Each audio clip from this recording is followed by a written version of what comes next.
Good morning, Philippines. Today I'd like to examine the reason why maybe you don't get as much production out of my channel as you would on many of the other ones, and point out why I sometimes feel it necessary to step forward and tell people exactly what I think.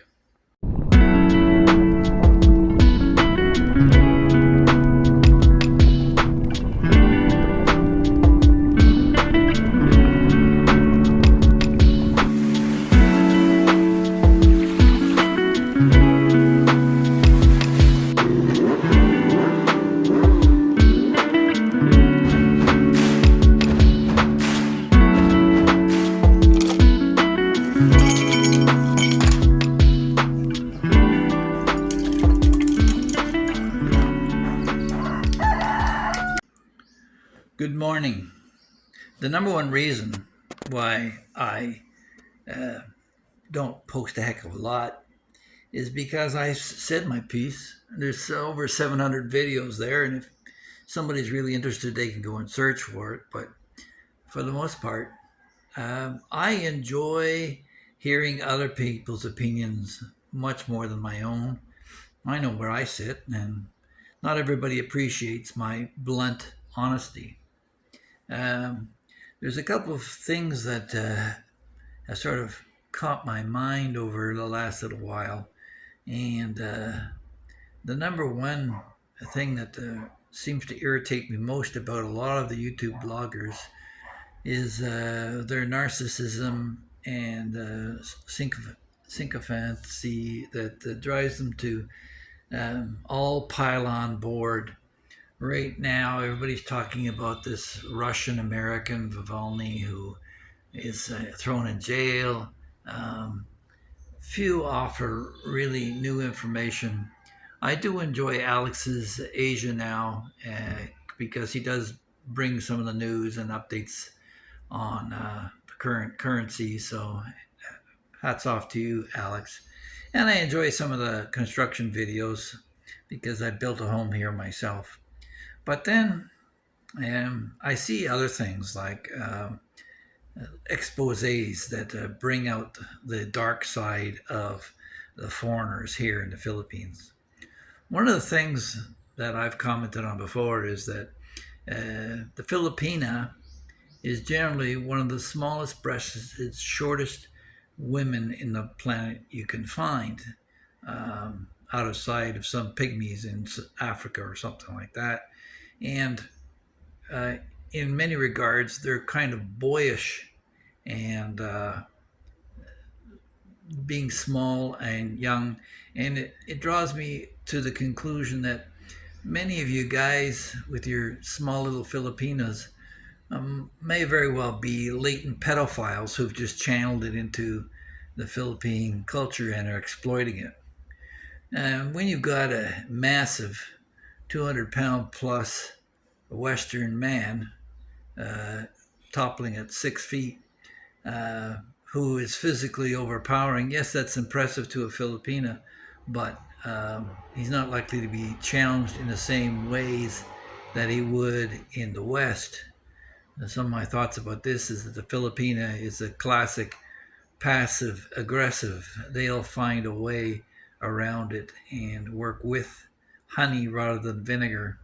Although some do go that route too, and they make fun of that in many videos. You'll see Filipinos where they're playing off their tempo and their tantrums on Westerners. But yeah, it really concerns me the depravity of some of the guys here.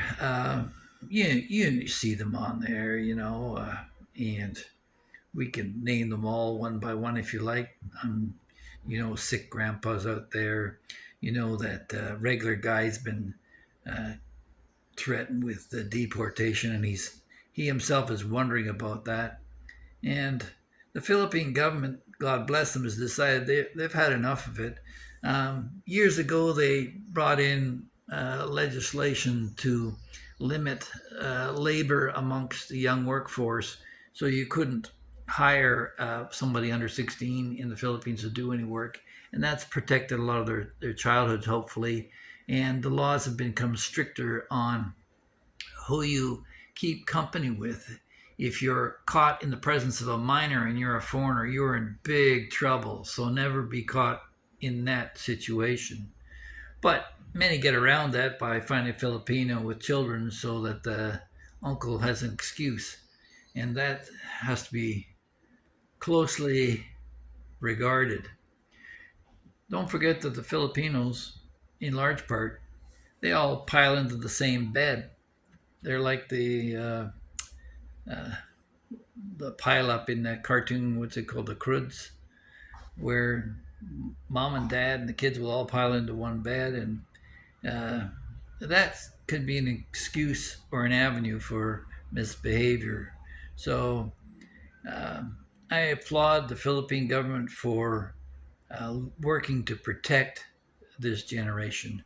Their strict anti-drug laws are worthwhile when you see the depravity that is blanketing North America and the fentanyl and drug crisis. My own country, Canada, is an abomination of the abandonment of any kind of empathy for seniors or people with addictions. So there you got it. The Philippines is a refuge for their people, and the OFWs, when they come home, they're really coming home to a situation where maybe their in-laws or the relatives have been taking care of their children and they're happy to be home, and they don't need to have the waters clouded by all the uh, failures that arrive on their shore. And yes, they are failures. If you're living solely on your social security, that means that your entire life you've blown every penny you've had and have never been able to save or plan for the future. And many of these guys have been through multiple marriages, myself included. But I'll give myself the excuse that I did put some funds away, and I did raise 5 children to adulthood in the West before I came here, and didn't walk out on any of them. Well, you got guys like Gio, who's had 2 failed relationships here in the Philippines, and he's still touting off his expertise on Philippine dating. It's just sick and perverse. But I don't like having to come out and point this out. This should be obvious to everyone.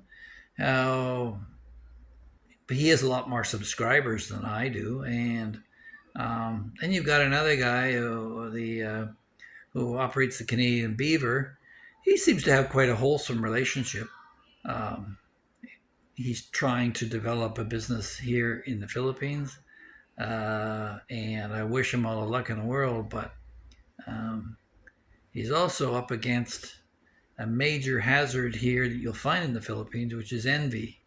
And recently he complained about being unable to secure supplies at his regular supplier as he watched another customer at the same outlet be provided with a bountiful stock. So it looks like, it would appear to me, that the cards are already stacked against him. And that's one of the biggest downfalls you'll find here in the Philippines is envy. I've got 2 complaints about me apparently secretly posted at the clubhouse because I put up a basketball hoop for the kids. And rather than somebody knocking on my door and telling me, Phil, can we limit the hours or can we do something to control the situation? Nobody's approached me. They'd rather run behind my back and file their complaints. I found the same situation during the construction where I put down a 10,000 peso deposit and found out that 8,000 pesos of it had been disappeared due to fines and penalties for violations of everything from failing to file a permit, which the contractor said he'd done, to complaints from neighbors. And yet I'd done everything in my power, including the complete replacement of a neighbor's roof at my expense, to try and satisfy them. And yet I was still fined because they received a complaint. And I doubt any of that would have ever happened if I wasn't a foreigner. And yes, I am a bit of the tall poppy. I've got the only place in this complex with solar panels, and I did go and get the water tested and found it to be full of fecal coliform and exposed that. And now there's a big rush to remedy that by some of the other owners here, but I'm sure I didn't win any favors to the administration of the place. So I got a target on my back. I'll live with that. But so that's the reason why you don't hear a lot from me lately, because I haven't really got a lot to say. I've just been sort of absorbing what seems to be a repetition. Mike's Philippine retirement is basically another gossip channel where he talks about other people, women who are having troubles in their relationships and others. And I don't want to end up like him talking about other people. And I did actually step out one time quite a while back when there was that other, what was it called, Philippine Antics. That couple there, a couple of ex-cons who ran a channel. I don't know if it's still around anymore. I haven't checked, but she had been charged with threatening to bomb a Walmart years ago. That kind of crap, I don't know. I don't want to go and dig into that or dig up that stuff. I don't have to deal with it. But there's so much of it. And all these people, they arrive here. Most of them left. I mean, you take Paul McGill, who's supposedly the emperor of Dumaguete. He's only been here like 7, maybe 8 years. I've been coming to the Philippines for 14, and I don't pretend to be an expert. One of the greatest things I appreciate about a human being is humility and curiosity to try and find out the answers. But a lot of these people are self-purported experts telling you that your Philippines is this and the Philippines is that, and they complain about the bureaucracy and the infrastructure and everything else. And then I saw one the other day where they're complaining.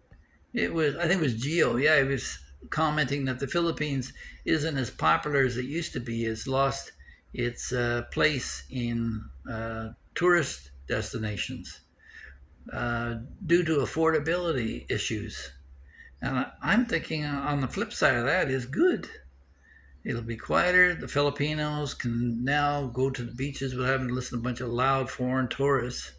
And the economy here is booming. The middle class is growing. I see signs for workers looking for everything from bus drivers to I went to the hardware store the other day and they were looking for hollow block makers. So anyway, things are busy here and it's growing, and it's one of the fastest, if not the fastest, economy growing in Southeast Asia. The population has started to level off after explosive growth after the Second World War. I mean, before the Second World War, there was like maybe 20 million people here living in the Philippines. Now there's almost 120. But it is leveling off, and younger people are having fewer babies. So that'll provide them with more opportunity. And the government here appears to be more technocratic and educated into the actual needs of the Philippine people. And that gives some relief. So, yeah, you don't come to the Philippines expecting to change the place any more than you would Thailand or Cambodia or Vietnam. They are what they are. And there is a fallacy that the Philippines is an English-speaking country, and tourists come here thinking that that's the primary language. No, If you go to the Visayas or Luzon or Mindanao, you're going to find local languages in all those places that are the primary language, and English is a second language. Yes, English is spoken, but you're going to find very quickly that that's your barrier, that you're going to be at a party and they're all talking around you in their local language, and you don't understand what the hell is going on. So for a lone wolf like me, that's no problem. I can retire to my bedroom, flip on the TV, or go read something, and all's good. But for many who are sycophants and in need of constant fulfillment of their need of attention, it can be quite irritating. And so they fall into their Red Horse or San Miguel or the Emperador, and they get drunk real cheap and start causing trouble real quick. And that's basically the nature of most of the problems. Um, and you're seeing now that some of the so-called experts are disappearing. Where is Andy Omar or Mogman or who else we got that we never hear from anymore? Philly in the Philippines, he's still around. I've given a video to him kudos because he had the balls to leave that pit of sin in Angeles City and go to the provinces and strike out a new life. But our Philippine journey is still officiating some of the craziness that goes on there, as far as I can see. But we've got a lot of people who bounce around, single guys looking for babaroonies and trying to find a quick solution to the deficit in their characters and personalities, thinking that all the problems are outside of them. So my suggestion is, instead of criticizing the Filipino or other bloggers with all these attacks, try working on yourself. And that's pretty much covers my thoughts for today, as the grumpy Brit would say. And hats off to Ian in the Philippines. And anybody else do we miss out this time around? I don't think so. Um, so stay safe and respect the Filipino as you would anything that you don't necessarily understand as well as you think you do, and keep your humility. It will be much appreciated. God bless, and we'll talk to you the next time. Bye bye.